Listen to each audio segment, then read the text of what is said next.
let's talk about that Champions League final, which we built up to comprehensively the other day. But of course, now we're going to dismantle and pick apart. Kai and Mighty, all the puns were out. Kai Havertz there with the goal, and then the fruity post-match interview, which we all enjoyed. Champion of Europe from L'Equipe. We'll give it the European roundup of headlines here. That was from L'Equipe in France. Let's keep things moving along with more headlines. Next comes this one, the As from Spain, with that very nice execution there, executed to champion. Yeah, very, very good indeed. Chelsea actually shown themselves to be worthy winners in most people's eyes, I think. The Italians, of course, going with Paradiso there. And, of course, that's where they found themselves. Mark Schwarzer, let's talk about this as a game. Let's talk about Chelsea. I'm not going to do this from a City hammering point of view. I want to celebrate Chelsea, congratulate Chelsea, because they really were excellent, weren't they? They were, and I think the biggest question mark was going to be whether or not they were able to pick themselves up after a bit of an up and down end of the season. Obviously losing the FA Cup final, then beating Leicester a couple of days later in the league, which put them in a fantastic position, and then almost shooting themselves in the foot away at Villa, but got lucky because of results. So, and they were able to lift themselves. Tuchel got everything right. The players lifted. They were phenomenal. And they went back to playing how they played when Tuchel first arrived and why they found themselves in this wonderful position. Well, John, you know we're going to talk about N'Golo Kanté in some detail in just a moment, but why don't you talk about other parts of Chelsea that impressed you? I thought Timo Werner's movement, John, was again very, very intelligent. Of course, his finishing is erratic. You know that. I'll maintain it. I say it every Monday whenever we touch on his performances. I do believe he will come good. Kai Havertz, you know, you and I, we've been a fan for a number of years, John. And it's no great surprise that he had a silken touch around Edison and finished that off. And he's finished the season absolutely fantastically. Yeah. But the structure was right.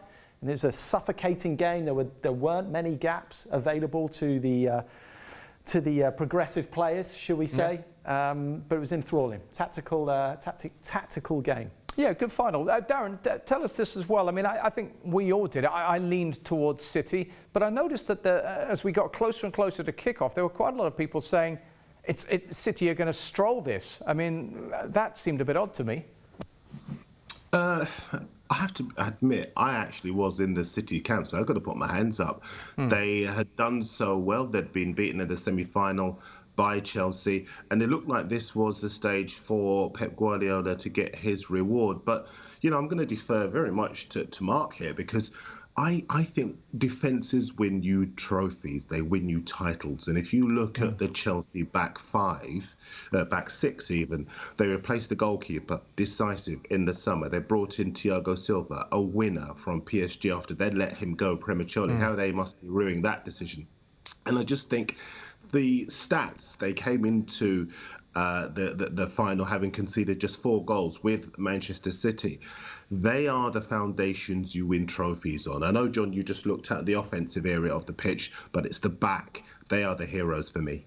Yeah, absolutely. Really fantastic. Chilwell, I thought did great. James, Rudiger, you could single a lot out. Let's get some feedback away. And remember, this is your chance, guys. Remember, get onto our Facebook page and get in touch with us. Wesley, so happy for Kanté to receive worldwide praise and adulation for his monstrous display in the biggest of games. He may not catch the eye or headline for goals or assists, but he showed how to dominate a game of football through sheer force of will and unrelenting effort, as well as excellent positioning due to his reading of the game. The Kanté final, indeed. Yeah, that's something that I said on social media. Well, let's talk about this guy. We've spoken about this guy. We know what he's about. John, okay, why don't you kick this off as a former midfielder yourself? I think people were surprised that he was able to exert such influence on the game. And we've seen him do it before, but tell me, what is it? Because he seems to be able to mark or close down or shut off as many as 5 players at any given time. Well, first off, it's his pace. But what he does, he actually drops back a couple of yards to have a quick look at what's happening, and then he pounces very, very quickly. What I find amazing, he's not the most vocal midfielder.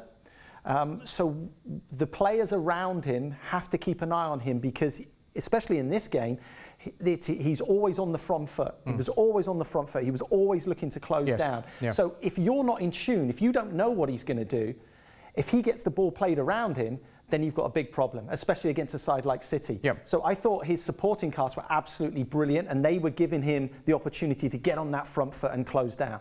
So that's the technical analysis of what he does. Mark, I want to talk about his career. As I said in my intro to the show, he's won European Championships away now from having won everything. That is extraordinary considering where he came from, isn't it?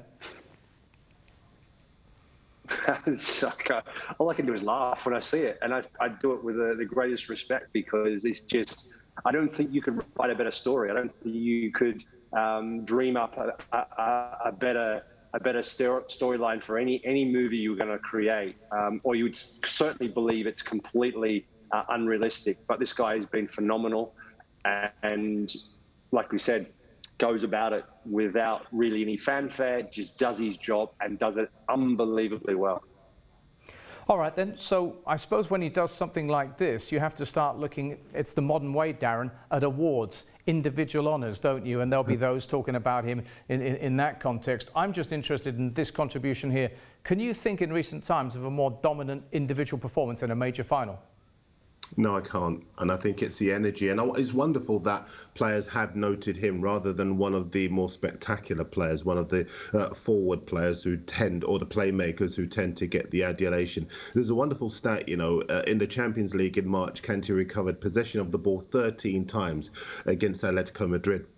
And that was the most ball recoveries by a Chelsea player since N'Golo Kanté in the Champions League match against Barcelona in February 2018. Arsene Wenger described him at the weekend as unbelievable. I wonder, when Guardiola started with a midfield without Rodri, without Fernandinho, I wonder, guys, whether he, like many other people, thought maybe Kanté had peaked and that his best days were behind him. I still think there are lots and lots and lots of better days to come. Yeah, and the amazing thing, of course, is that there was an injury doubt about Kanté in the build-up to that final because of the work that he's gone through. Let's talk about Tuchel. Let's talk about the man who got this tune out of this team and what he has achieved here. Every headline has to have the pun on touch, or Tuchel, touch of class there. And that's just it, because this was a classy performance. This caught the eye, as you saw in those headlines earlier on, of everybody around Europe. So his record then, 19 wins, 6 draws, 5 losses, including a bizarre one against West Brom along the way, a win ratio of 63.3%. Right, that's Tuchel. Let's talk a little bit about dismantling that and working out exactly what it is about him that's so special. Mark, why don't you start off here? What's the word from your former teammates and colleagues at Chelsea on what he's like and what he's brought as a person? Well, I think he's brought a bit of a human element to it, human touch, compassionate touch, trying to bring the unit together, the players. He knows how important the squad of players are. He knows how important to have that balance of experience and young, talented young players coming through with little experience. And I think he's got a really good balance of that togetherness and feeling like they're all part of one big family, but also has a ruthless enough streak in him to show that he is the boss. He is the main man. He makes the hard decisions, and players take it, and they take it on the chin. Here in the office earlier today, we were somewhat surprised to read that he had actually been a model at some stage earlier on in his life. I wouldn't have called that one, but I love his sense of humour. When he said it was the first time he'd actually met Roman Abramovich, and then went on to say, it's great really, but it can only get worse from here. Very, very nice line. But what he also did, there is that meeting of the two guys, is said, look, I can build here. Now, this win, by the way, triggered an extension clause in his contract. And of course, there's now talk about that contract happening. So now he says, what do I do? What do I need to win the Premier League to get close to the likes of Manchester City and Liverpool? Is it bringing Lukaku back to the football club to give us the goals that, unfortunately, Werner in particular isn't giving them? What about this core of young talent, according to one headline, that can inspire a golden era? Well, if you wonder about that, and forget about the players who are out on loan, there are plenty of those. We'll have a little look in just a moment at the first teamers who are under the age of 25. Daniel Story saying this: Chelsea have now won 2 European Cups, the Europa League and 2 FA Cups in the last 12 years, purely with managers who've been appointed in mid-season. So the Abramovich method works. You sack if it isn't working, you bring someone in and you get the success. Major trophies won in the past 20 seasons, there you go. You rest your case with Chelsea leading the way with 17. So let's have a little look at these players here. John, this is the thing that I would be, if I was a Chelsea fan, I'd be really enthused by this because, as I said, 25 years or younger, right? That whole cast, there are 10 of them there, and they are all players who I would consider to be first-team players. To that, you add a few youngsters who are out on loan who will come back to the football club, and then, of course, there's recruitment still to come. future looks bright immediately, doesn't it? Yeah, it does look bright. It looks really bright. And the types of players that they are and the types of characters that they are there, you've got players that could potentially become real leaders of the Blues there with Ben Chilwell, who I thought was absolutely fantastic. Even Christensen, when he came on in that final, I thought was brilliant. He looked like the Christensen at the beginning of the season. But, you know, the stats you're throwing out there about mid-season managers coming in, it also does show that players nowadays get bored of the same voice very quickly. And, you know, Mark and I have alluded that, especially these high intensity coaches that you're seeing nowadays, the likes of Conte, Tuchel's certainly one of those, and we know that Guardiola is as well. This is very interesting. Darren, why don't you pick up on this one? The perception of the Abramovich way, right? Because, you know, I know when it comes to English and British football in particular, you always get this thing about, oh gosh, look at these people coming in and disrupting. He has disrupted along with his management in a way that has clearly yielded silverware, yielded profits for the club. Yeah, you're absolutely right. You know, in football, we journalists and pundits, we tend to preach stability, give managers a chance to do what they do best, and the success will come. And we always use the example of the likes of Sir Alex Ferguson as our inspiration, if you like. But it's been total chaos at Chelsea under Roman Abramovich since he took over in 2003. 17 major trophies he's won, more than any other English club since he took over, because quite simply, if it's not working, he changes it. He demands results, the expectations are high, but ultimately he gets what he wants.